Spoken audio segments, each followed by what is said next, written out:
coisas distintas, tá? Então a gente vai ver mais adiante. Então, para fugir desse senso comum, para a gente já entender como é que a ciência funciona, e você entendendo como a ciência funciona, quando vocês começarem a estudar a ciência de verdade, vai ficar mais fácil, porque você já sabe o que são as coisas, né? Então, a primeira coisa são hipóteses. Bom, hipótese é uma suposição razoável baseada em conhecimento anterior ou na observação. Três coisas. É uma suposição razoável e ela é baseada no conhecimento anterior, ou seja, que alguém desenvolveu, ou na observação que você faz. Então, por exemplo, alguém viu aquela monte de satélite argentino andando nesses dias? Falou, viu a internet toda? A constelação da Starlink? Ah, eu tô por dentro disso daí, eu vi o lançamento deles. Pois é. E teve gente morrendo de medo, porque era invasão alienígena, outros acreditavam em outras coisas. Por quê? Por falta de informação, né? Porque se ela soubesse o que aquilo ali, né? Que era Starlink, ela ficaria A gente pensando que tava chovendo meteoro, meus amigos por exemplo entraram em contato, né, falando do foguete. então aí tem duas hipóteses, né? Chuva de meteoro, estrela cadente e tudo. Então, uma hipótese, ela tem que ser razoável e baseada no conhecimento anterior ou na observação, no caso. E as hipóteses, a todo momento, você pode comprovar ou refutar. Ou seja, você pode comprovar a hipótese ou jogá-la fora. Você vai fazer o teste da hipótese. Se ela for razoável, maravilha. Se ela não for, você esquece. A ciência não perde tempo com coisas que não servem. Então, se a hipótese não presta, ela vai embora, joga fora. Né? Por exemplo, por que as latas de lixo sempre amanhecem retiradas na minha calçada? Eu vou lá todo dia, observo que as latas de lixo amanhecem retiradas. Aí, o que eu vou fazer? Eu vou levantar as hipóteses que isso acontece. As suposições. A gente costuma falar no dia a dia de suposições. Quando você trata de suposições do ponto de vista científico, são as hipóteses. Então, eu posso levantar várias hipóteses. Por exemplo, eu posso falar que o cachorro revive em bolsa de comida. Né? Seria uma suposição. Ela é razoável? Ela pode ser observada no conhecimento anterior? Pô, eu sei que tem lugar que o cachorro revira lata de comida, né? Então, pode ser. Eu observei. Não, no caso é uma observação, né? Então, no caso, aconteceu. A segunda é interessante.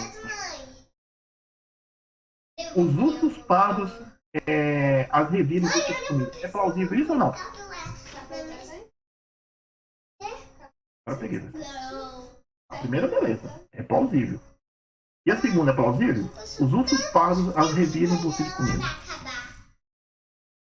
O que você diria? Isso é possível ou não é possível? Ou seja, é uma suposição razoável ou não é razoável?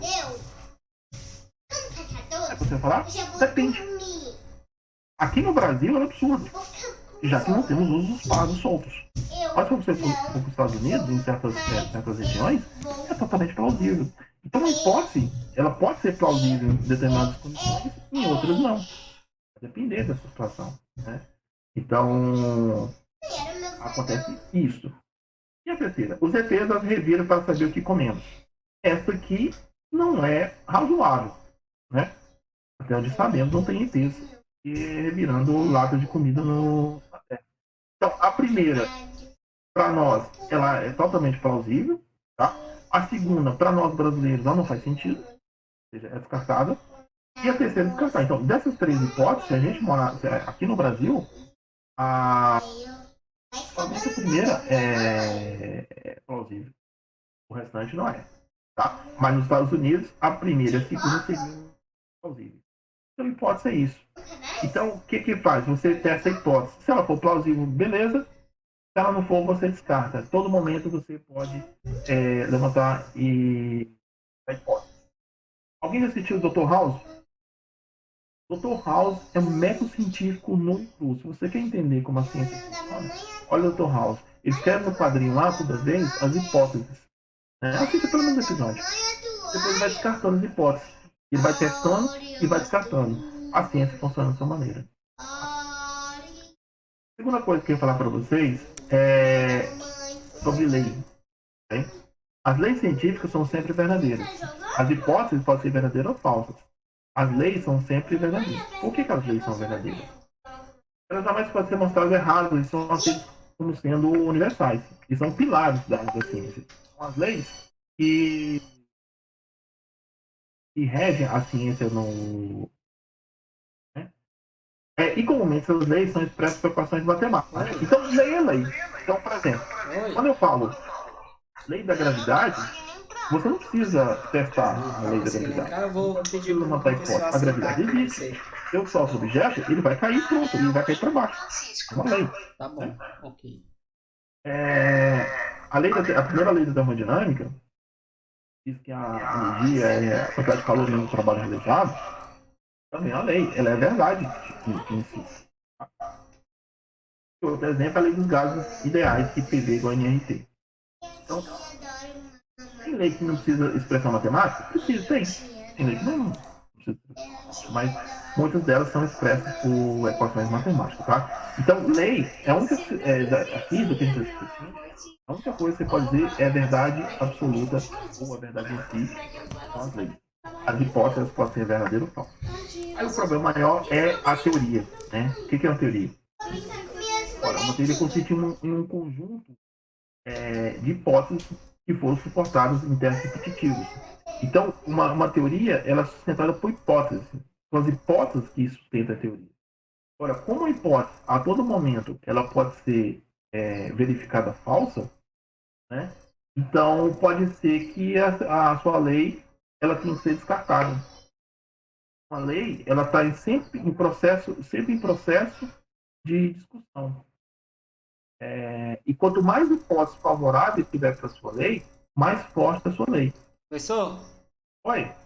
Tem um aluno pedindo para poder aceitar ele na sala. Peraí, deixa eu mentir. Beleza. Valeu, obrigado.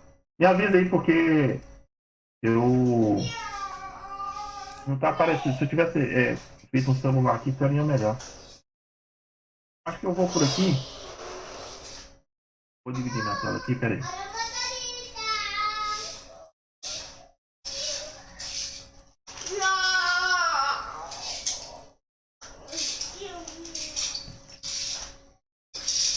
Ficou pequenininho, né?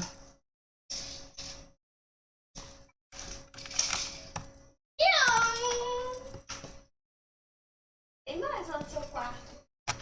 Eu quero ficar com ele. Olha. Entendeu? Você me avisa, Arne. Ok, foi no celular, foi? Foi. Então, as teorias estão no grau mais alto da ciência, são praticamente aceitas na comunidade científica como verdadeiras. Elas são aceitas verdadeiras por meio das hipóteses. Olha esse carro aqui. Então, para continuar a ser uma teoria, ela não pode ser demonstrada falsa, se for a teoria refutada. Então, assim, vamos repetir.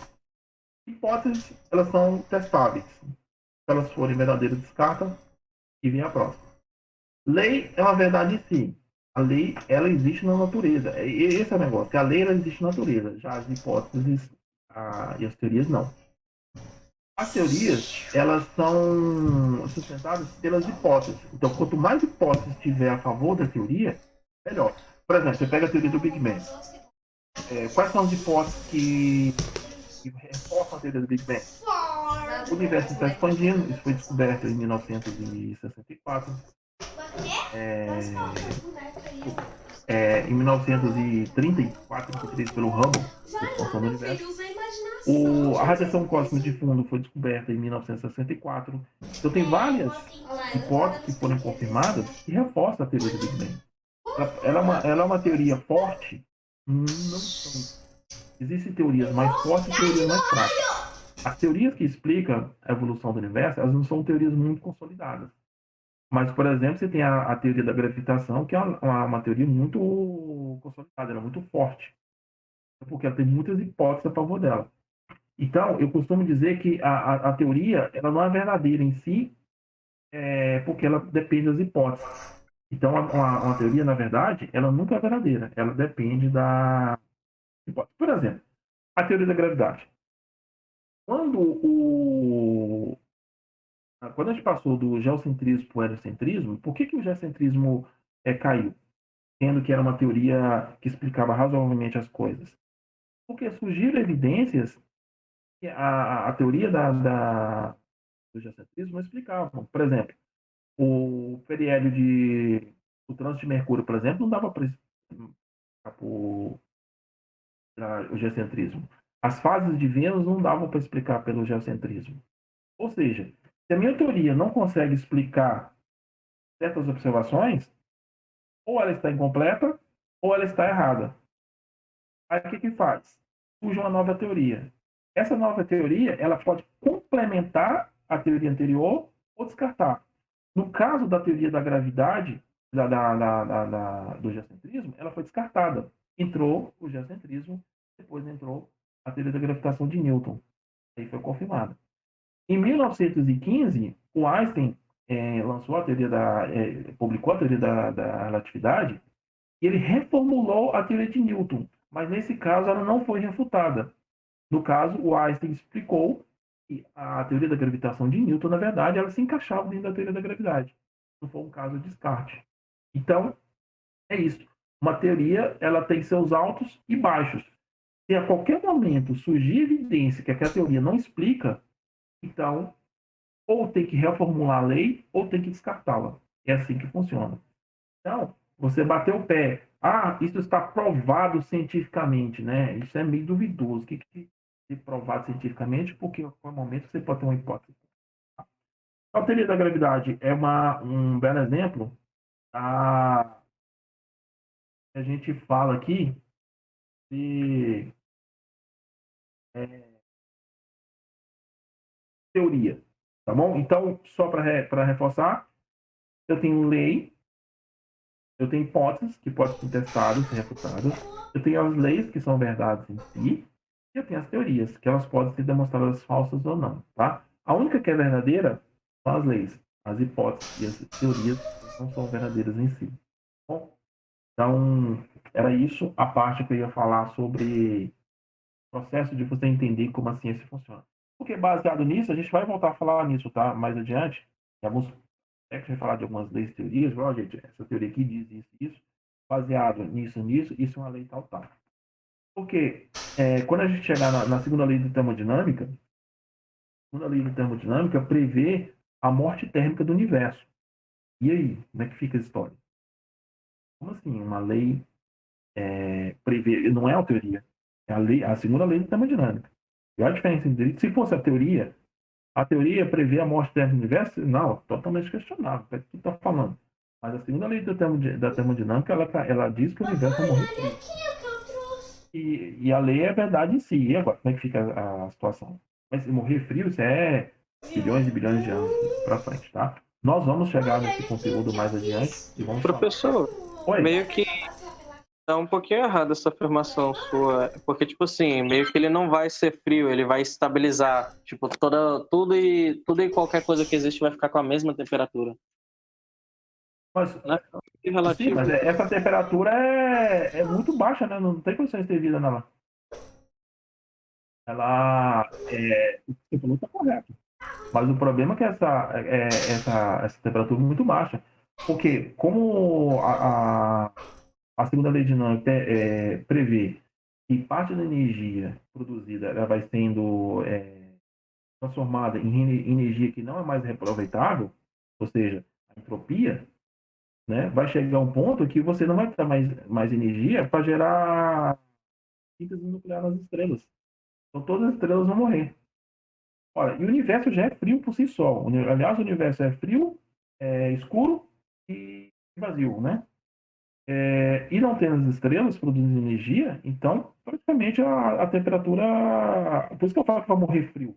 Vai morrer frio porque a temperatura vai estar um tal grau que é impossível você encontrar qualquer tipo de ser vivo. Né? Então, nesse sentido que eu quis dizer. Ela prevê o cessar da fusão nuclear. Vai chegar um ponto que as estrelas não terão mais combustível para queimar. Era isso. Obrigado, Marcos. Bom, aí agora eu vou começar a parte de forças. Eu acho que o pessoal do Fundamental consegue entender tranquilamente. Qualquer coisa pode perguntar lá, tá? Tem umas coisas muito interessantes hoje que a gente falar, principalmente quando a gente for falar de forças interatômicas, e for falar de força de atrito, força normal e força elástica, porque geralmente no ensino médio a gente não vê isso, tá bom? Então, uma força, na verdade, as forças resulta da interação da matéria, né? Na verdade, força é uma interação entre partículas, né? E essa interação, ela pode ou não causar movimentos, depende de certas situações. Então, esse é o conceito de força. No senso comum, quando você vai perguntar para as pessoas, geralmente as pessoas associam força à velocidade. Elas pensam que para um objeto estar em movimento tem que ter velocidade. Tendo velocidade está em movimento. Então a pergunta é possível um objeto estar andando e não ter força sobre ele? A pergunta que a gente faz.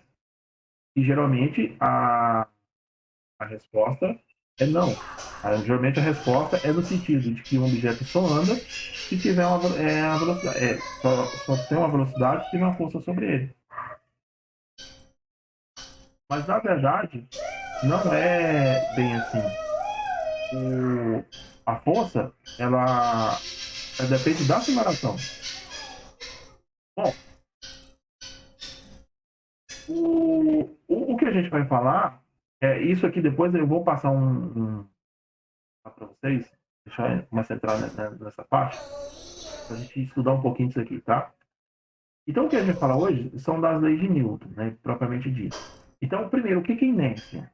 Nós vamos falar de conceitos abstratos aqui, né, e talvez você já tenha falado na sala de aula. Se alguém quiser complementar, fica à vontade, certo? Primeiro, inércia é a propriedade dos corpos em resistir ao movimento. O que isso quer dizer? Que, na ausência de forças externas, um corpo ou ele tem movimento retilíneo uniforme ou ele fica em repouso.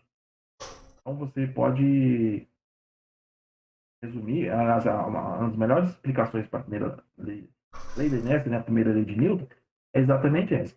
Que na ausência de forças externas, com a tendência do corpo permanecer em movimento retilíneo uniforme ou parado, né? Na verdade, eu coloquei a primeira lei de Newton entre parênteses aqui, porque, na verdade, eu sabia de Galileu, né? Mas aí a gente vai, na parte histórica lá, a gente vai entender por que Newton levou a fama aqui na lei da inércia, né? Mas o princípio da inércia, ele é de Galileu. Tá? Então, a gente entende que, ó, muitas vezes os livros didáticos escrevem assim, escreve a primeira lei de Newton. A tendência de um corpo é manter seu estado de movimento parado ou e, na verdade, é a mesma coisa que está escrito. Então, essa é a primeira lei de Newton. Um referencial dito inicial, se nesse referencial, na ausência de forças externas ali, tá? Faltou aí. A partícula tem MR1 ou está em repouso, mesmo que seja em relação a outro referencial. Eu coloquei essa segunda parte aqui, mesmo que seja em relação a outro referencial, porque a gente vai falar de relatividade especial lá na frente, e ela pega exatamente nesse ponto aqui. E não precisa estar um referencial parado e você um objeto se movendo em relação a esse referencial. Pode ter dois referenciais se movendo. Para explicar para o pessoal fundamental, pode ter dois carros se movendo. Eles estão se movendo com a mesma velocidade, tá? Então é um referencial inicial, velocidade em relação a 1. Por isso que na física, na verdade, a gente fala em velocidade relativa, não em velocidade absoluta. Tá bom? Bom, então, para entender, a primeira lei diz que se um corpo está parado, né, aqui, a tendência dele é continuar parado. Se ele está em movimento, a tendência é continuar em movimento. E como é que eu percebo isso no dia a dia? Para você aí. Você está lá dentro do ônibus, pega o ônibus lá, quem está em Planaltina pega o 600, já pegou 600 várias vezes quando eu era piloto de manhã. O ônibus andando a velocidade constante, 40 por hora. Você pisa no freio, o que vai acontecer contigo? Você vai ser jogado para frente. Uma força te empurrando ali, na verdade, não. O que você vai por inércia, porque a tendência Aqui é você continuar no estado que você está. Se está em movimento, a tendência é continuar. Da mesma forma, se você estiver parado lá não segurando nada e o motorista arranca de uma vez, você vai para trás, né? Mas não tem uma força te empurrando para trás.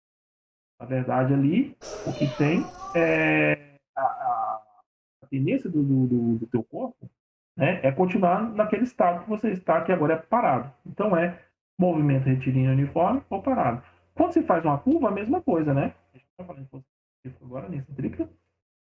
Quando você faz a curva, a tendência é que você saia em linha reta, porque o movimento é retilíneo.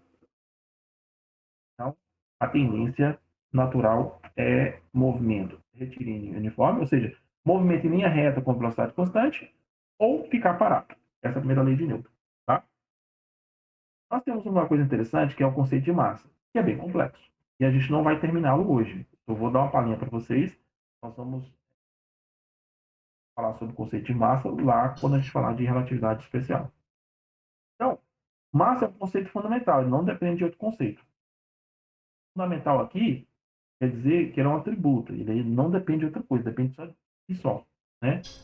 Massa, a gente costuma falar, que é matéria, que é massa e matéria, a gente costuma confundir, vai dizer simplesmente que massa é a razão entre densidade e volume. Também esse conceito não serve para a gente, tá? Era uma grandeza mensurável, então, se é mensurável, você mede por comparação com outro objeto, então você tem um quilograma padrão para medir. Aqui a gente entra um pouquinho de filosofia, porque o conceito de massa ele é um atributo. Nossa, no conceito de nossa. Quando eu coloco aqui, ó, aqui na verdade no meu slide aqui cortou a segunda massa. Aqui é o M2. Tem uma massa aqui e outra massa aqui. Quando eu coloco uma massa aqui e outra massa aqui, eu sei que vai existir uma força gravitacional entre elas. Né? Ou seja, esses dois objetos têm um atributo que faz com que um atraia o outro. Esse atributo é o que a gente chama de massa. Bom, dizendo assim. Então, existe alguma coisa que, se você colocar um planeta perto do outro, esses planetas vão se atrair. Tá? E eles se atraem por conta da massa. Hein? Quando a gente vai falar de relatividade geral, a gente vai mudar algumas coisinhas aí, vai ser diferente. Mas, por enquanto, né? Oi. Vai falar, Anderson? Ah, beleza. Quando a gente vai falar de relatividade geral, a gente vai mudar, mas por enquanto aqui, a gente vai entender do ponto de vista de Newton. Se tem dois planetas, dois corpos, duas massas, existe uma força de atração. E a força aqui ela é sempre atrativa entre esses dois corpos. Tá?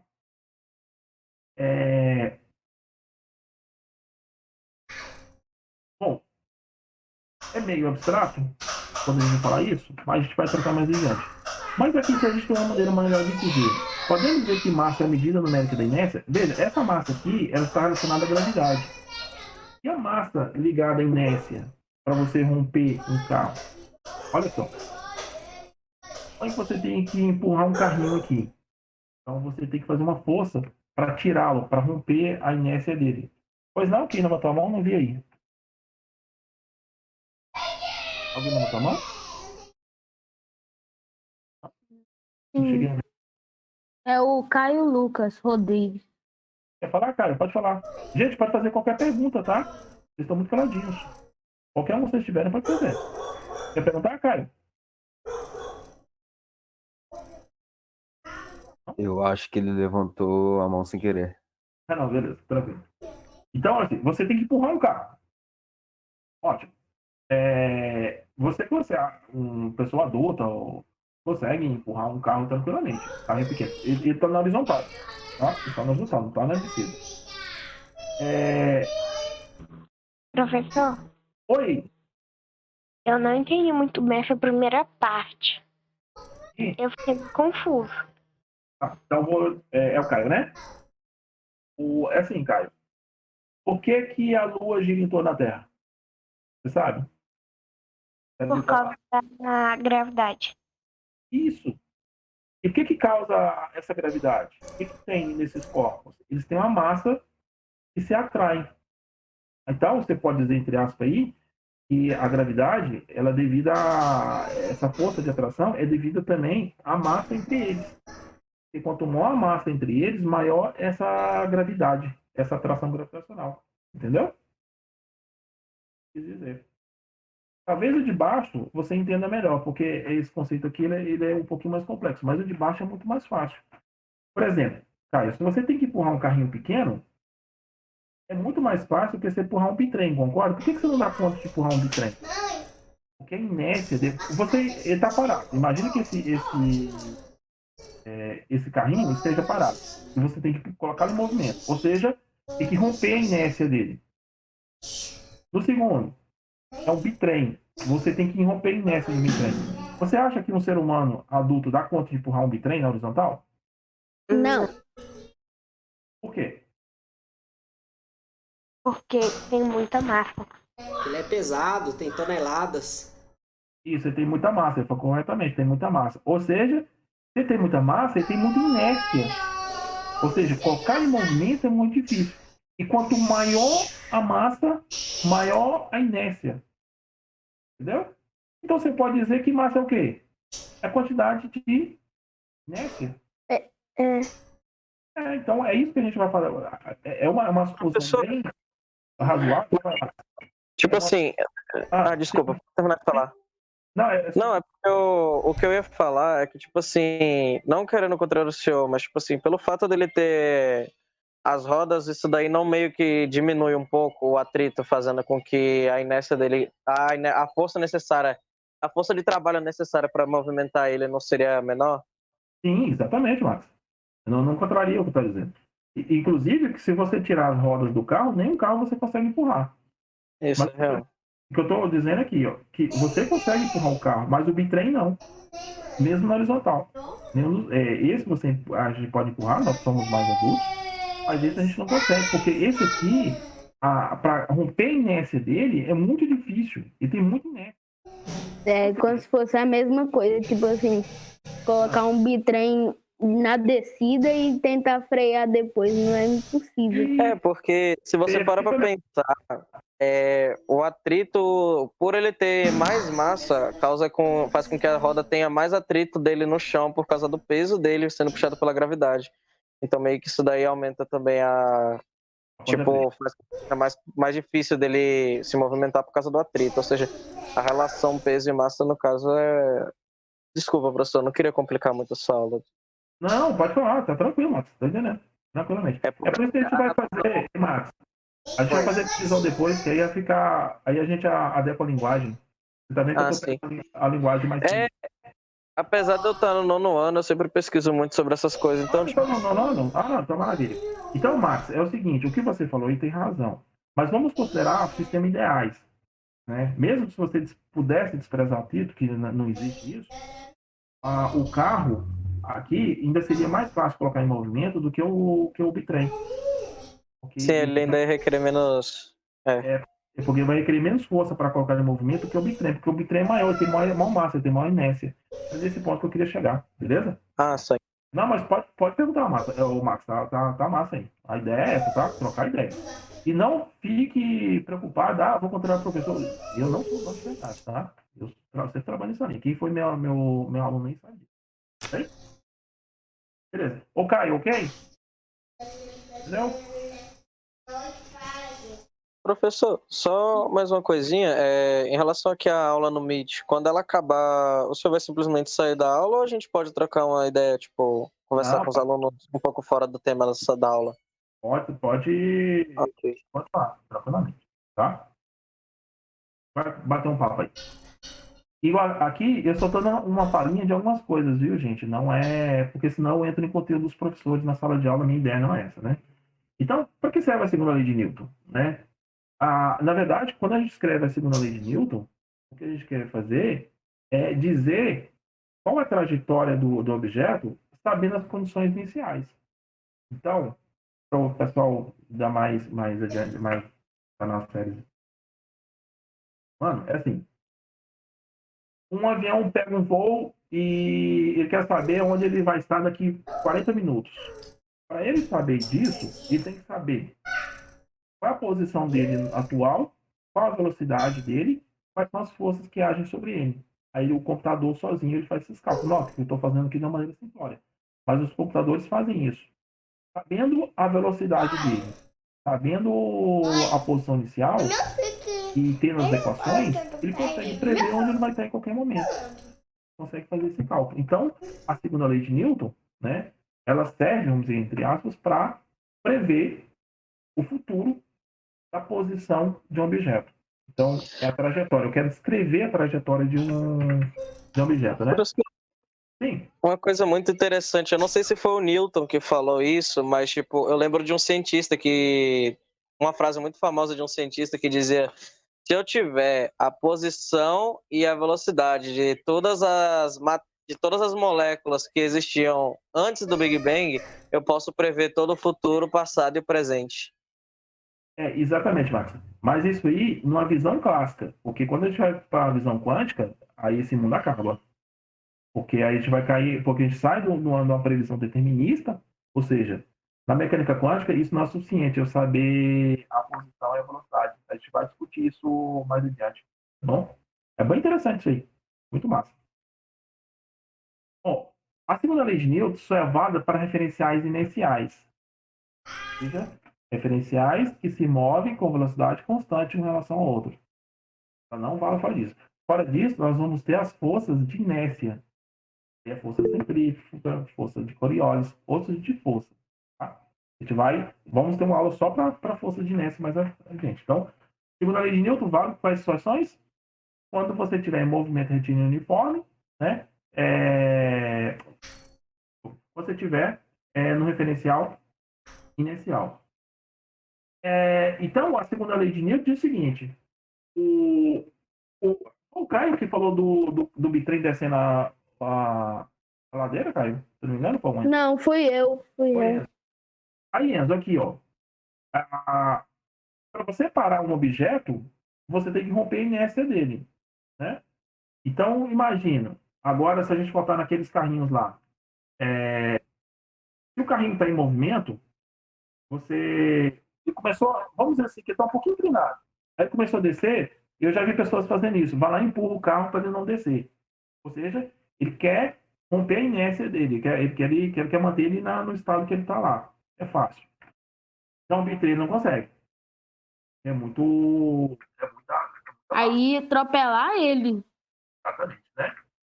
Então, a segunda lei de Newton diz o seguinte: para eu colocar um objeto em movimento, eu tenho que aplicar uma força sobre ele. Você só muda um objeto do repouso se você aplicar a força sobre ele. Se eu deixar esse copo aqui parado, ele vai continuar aqui infinitamente. Embora a mecânica estatística prevê que ele pode mudar de estado aqui, mas esqueçamos isso. Ele vai continuar aqui. Se eu aplicar uma força, aí eu vou fazer o quê? Romper a inércia. Então, a segunda lei de Newton, ela diz como que eu modifico a primeira lei de Newton. A primeira lei de Newton, ele vai continuar parado aqui para sempre. Aí a segunda lei, a menos que exista uma força externa. Está escrito isso lá. Então, essa força externa seria isso aqui. Né? Agora, imagine uma vez em movimento. Quando você quer, um carro está com velocidade constante, andando na horizontal. Se você quer parar o carro, você tem que fazer o quê? Pisar no freio. Para que você pisa no freio? Para diminuir a inércia dele. Ou seja, para você colocar um carro, mudar a inércia de um corpo, você tem que aplicar a força, que é a segunda lei de Newton. Da mesma forma, um carro está andando a 60 km por hora, agora eu vou andar muito, vou para 100. Pisa no acelerador, ou seja, vai dar vai imprimir uma força nele e vai andar mais. Então, a segunda lei de Newton, de certo modo, modifica a primeira, né? Modifica a inércia de um corpo. E matematicamente, para quem nunca viu, a gente escreve que a força resultante é a massa da aceleração. Essa setinha em cima, para quem não viu ainda, diz que é vetor. Vetor é algo que tem direção. Isso. Ora, direção ao sentido imóvel. Né? Na verdade, o conceito de vetor é mais amplo, mas vamos ficar por aqui. Isso quer dizer o seguinte: se eu empurrar a porta para qualquer lugar, ela vai fechar? Não. Então a porta. Estão vendo aqui? Não, não. Se eu empurrar para cá, ela não vai fechar. Ela só vai fechar se eu empurrar para cá ou empurrar assim. Ou seja, a força, depende da direção que eu faço a força, eu posso romper na inércia de um corpo. Então, a força é um vetor. E para denotar que é um vetor, eu escrevo essa setinha em cima. Tá? Então, força é um vetor, aceleração é um vetor. Ele fala de força resultante. Então, imagina aqui, tem 3 pessoas puxando para cá, 3 para cá. Para onde quem vai ganhar o cabo de guerra aqui? Onde a resultante onde a força for maior. A resultante vai estar nesse sentido. Tá? É um cabo de guerra. Então, força resultante são todas as forças que atuam sobre um objeto. Né? Aí, para o pessoal do ensino médio, tem 3 casos aqui, tá? Primeiro, essa aceleração pode ser zero. Se a aceleração for zero, a gente tem um movimento uniforme. A velocidade é constante. Né? Se a aceleração é constante, a gente tem um movimento uniformemente variável, chama de MUV. E se a aceleração for variável, vai depender de vários fatores. Geralmente, a gente não consegue descrever as equações. Não é para descrever a trajetória? Seria importante, eu acho, na minha visão, diferenciar aceleração de velocidade, porque muitas das vezes no fundamental os alunos não têm essa visão de diferenciar aceleração de velocidade, só no ensino médio. Verdade. A velocidade é uma coisa contínua, enquanto a aceleração é uma velocidade que você está ganhando. Tipo, você está continuamente ganhando velocidade. Você não fica estável nela. A gente pode pensar o seguinte, ó, qual a diferença de velocidade e aceleração, né? Vamos pensar aqui de um jeito mais fácil. Quando a gente fala de velocidade, a gente está dizendo quantos quilômetros qual a distância que você está andando por unidade de tempo. Então, por exemplo, você sai daqui e vai para Brasília, daqui de Formosa. Estou na casa da minha mãe em Formosa. Daqui a Brasília são 80 quilômetros. Ora, se eu gastar 1 hora daqui para Brasília, o que eu vou dizer? Que eu andei 80 quilômetros em 1 hora. Eu marco 80 quilômetros por hora. O velocímetro do carro, ele está marcando ali a velocidade. Ele está marcando quantos quilômetros por hora o carro está andando. Só que ele vai ali instantaneamente. Toda hora que você olha para o velocímetro, ele está dizendo, está andando a 90 quilômetros por hora. Quer dizer que se ele continuar naquela velocidade durante 1 hora, ele vai andar 90 quilômetros. O carro que está a 120 quilômetros por hora, quer dizer que se ele continuar naquela velocidade, em 1 hora ele vai andar 120 quilômetros. Ou seja, velocidade está me dizendo qual a distância que eu ando por tempo. É só quilômetros por hora? Não, pode ser metros por segundo, por exemplo. Né? Você sabe a velocidade da luz? 300 mil quilômetros por segundo. Isso quer dizer que em 1 segundo a luz anda 300 mil quilômetros. É a velocidade dela. Né? Em 1 segundo a luz quase chega na Lua. Daqui na Lua, em média, 360 mil quilômetros. Então, a velocidade da luz é 300 mil quilômetros por segundo. Isso quer dizer que a luz, para ir lá no Rio Grande do Sul e voltar, passa muito menos de uma fração de segundos. Por exemplo, a luz que a gente está vendo da Lua, a Lua que a gente está vendo durante o período da noite é a Lua de 1,2 segundos atrás. Exato. A luz que você vê do Sol agora, ela, na verdade, ela é de 8 minutos e 40 segundos atrás, porque a luz, ela gasta 8 minutos e 40 segundos para chegar aqui. Tá? A gente pode falar disso. Tudo bem, então velocidade... E também uma parada legal é que muitas das estrelas que você vê no céu já estão mortas. Exato. Nós vamos falar disso. Não para saber disso. E aí a gente vai falar de astronomia disso aí. Então, voltando aqui. Então, a velocidade é isso. É quantos quilômetros eu ando por minuto. Ou quantos metros por minuto, ou quantos metros por segundo. Isso depende do que está tratando. Como exemplo, vou tratar da velocidade, por exemplo, de um navio, né? Ele não vai usar quilômetros por hora. Ele vai usar outra unidade. Ele usa um nó, né? Mas pode usar metros por...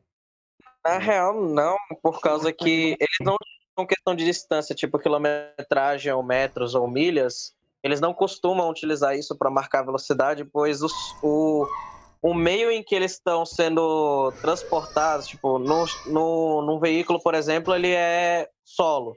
Ele tem um...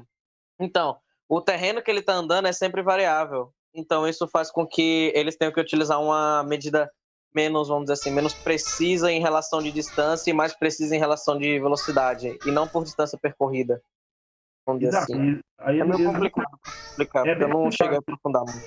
E eles usam nós, né? É a outra unidade que a gente não é habitual pra gente. Enfim. E para atender a aceleração?